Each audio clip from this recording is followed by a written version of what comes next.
నాకు నా భర్త కాకూడదా అమ్మ? నీ యొక్క భర్తాలుడు శ్రీమన్నారాయణమూర్తి నా భర్త రూపమున జలంధరాసురుడు రూపమున వచ్చి నన్ను నా సర్వస్వం నా శరీరాన్ని అర్పించాను నా భర్త అనుకుని. అమ్మా ప్రేమలేఖను ప్రేమలేఖను హరిని శపించినాను, ఇంకా వారి ముఖంబుని నెత్తు చూతూ అగ్నితో వల్లభుని తోడనే హతమునవుదు, అగ్నితో వల్లభుని తోడనే హతమునవుదు, పిదపని విముడు నిందేరు ప్రియము తోడా.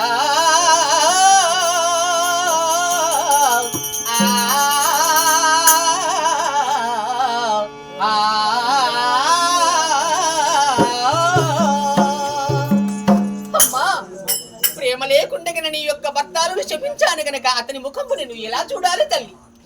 కావున నా భర్తాలుడు ఆ యొక్క బగ్గు బగ్గున మండే అటువంటి యజ్ఞ లోపల కాలి కూలి బూడిదైపోతూ ఉన్నాడు. ఆ కాష్టంబులో పడి నేను చనిపోతాను. చనిపోయినాక ఒక తులసి మొక్కని మొలుస్తాను.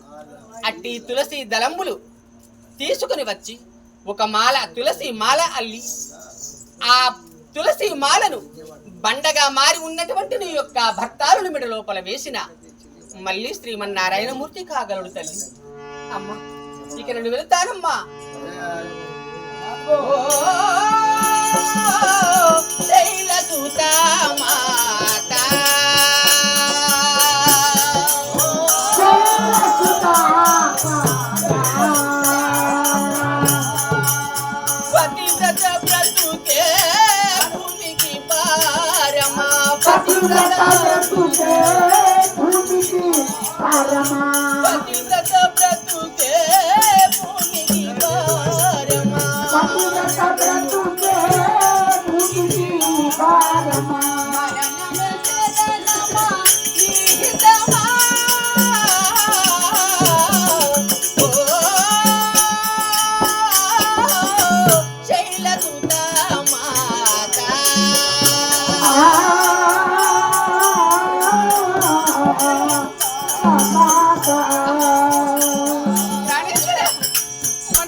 ప్రాణనాయక మీ తోడ పాల్పునందో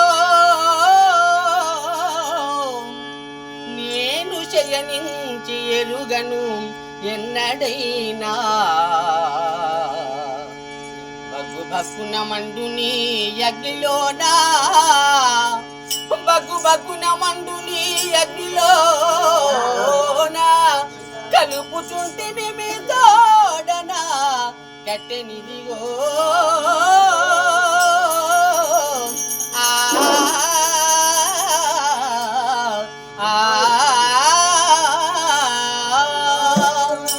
ప్రాణేశ్వర ఒక్కనాడైన నీతో రుచిగల మాటలు వాడి ఎరుంగను. ఏనాడు పెళ్లి మంటపంబు లోపల నీ మెడలో వేసే ఆ పూలమాల కింద పడ్డందుకు ఇన్నాళ్ళుగా నాకు శిక్ష విధించావు. ఏనాటికైనా నా బ్రతుకు చక్కగా ఉండకపోవునా, ఏనాటికైనా నా భర్తాలుడు రాకపోవునా అనే ఆశలతో ఎన్నో ఆశల చేత ఉన్నాను. నా ఆశలన్నీ నిరాశలయ్యాయి. ఈనాడు నీవు లేని ఈ బ్రతుకు నాకెందుకు స్వామి? ఇప్పుడే నీ కాష్టము లోపల నీ బ్రతికి ఉన్న నాళ్ళు నీ ప్రక్కకు రాలేదు. ఇప్పుడు చనిపోయే తుదలకైనా నీ యొక్క ప్రక్కకు వస్తూ ఉన్నాను. జయ శ్రీముద్రమారమణ గోవిందో.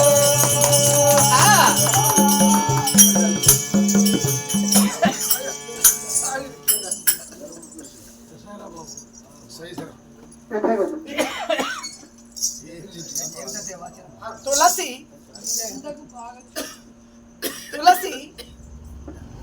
ఇంతకు ముందు ఆమె పేరు బృందాదేవి. కాన నిండు పెళ్లిలో భర్త మెడలో వేసే పూలహారాన్ని క్రింద వేసినందులకు పరమ పాపిష్టి అయిన ఆమె భర్త వాడు దుర్మార్గుడు. ఒకనాడైనా గాని ఆమెతో రుచిగల మాటలు విచారించక జీవిత ఖైదీ చేశాడు. అంటే జీవితం ఉన్నంత వరకు జైలు శిక్ష చేశాడు. కాన తుదకు వాడు చేసే దుర్మార్గానికి మువ్వేలుపులు కలిసి వాణ్ణి చంపారు.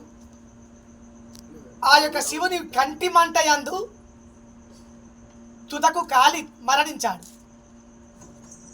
నా భర్త లేని బ్రతుకు నాకెందుకు అని చెప్పి సజీవము చేత ఆమె వెళ్ళి ఒకనాడైనా భర్తతో ప్రేమించి సుఖించి ఎరగదు, ఈనాడైనా నా భర్త కాట్టములో పడి మరణిస్తానని చెప్పి భర్త కాట్టములో పడి మరణించాది. అంతకుముందు ఆమె పేరు బృంద. అయితే కాలి కూలి బూడిదై బూడిదలో తులసి చెట్టుగా మారి తులసి మొక్కగా మొలిశారు. లోకములో ప్రపంచములో అమ్మలక్కలు అందరూ ప్రతి శుక్రవారం తులసిని పూజిస్తారు. చెట్టు అని తెలుసు, తులసి చెట్టు అనే తెలుసు, కానీ తులసి చరిత్ర తెలుసా? ఇది అందరూ ఈ అర్థాన్ని విని సంతోషించండి.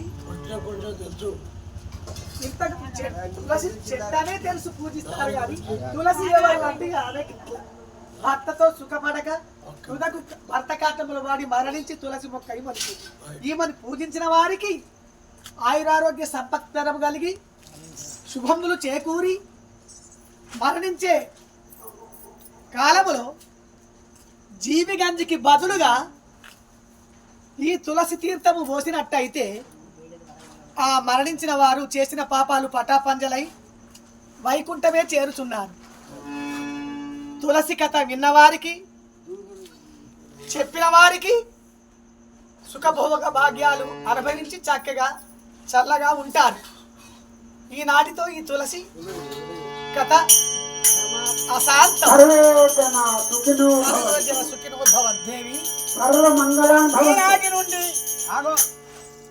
ఈనాటి నుండి నేను ఈ తులసి మాలను ధరిస్తాను. ఇప్పుడు నా పేరేమంటారు? వనమాలి అంటారు.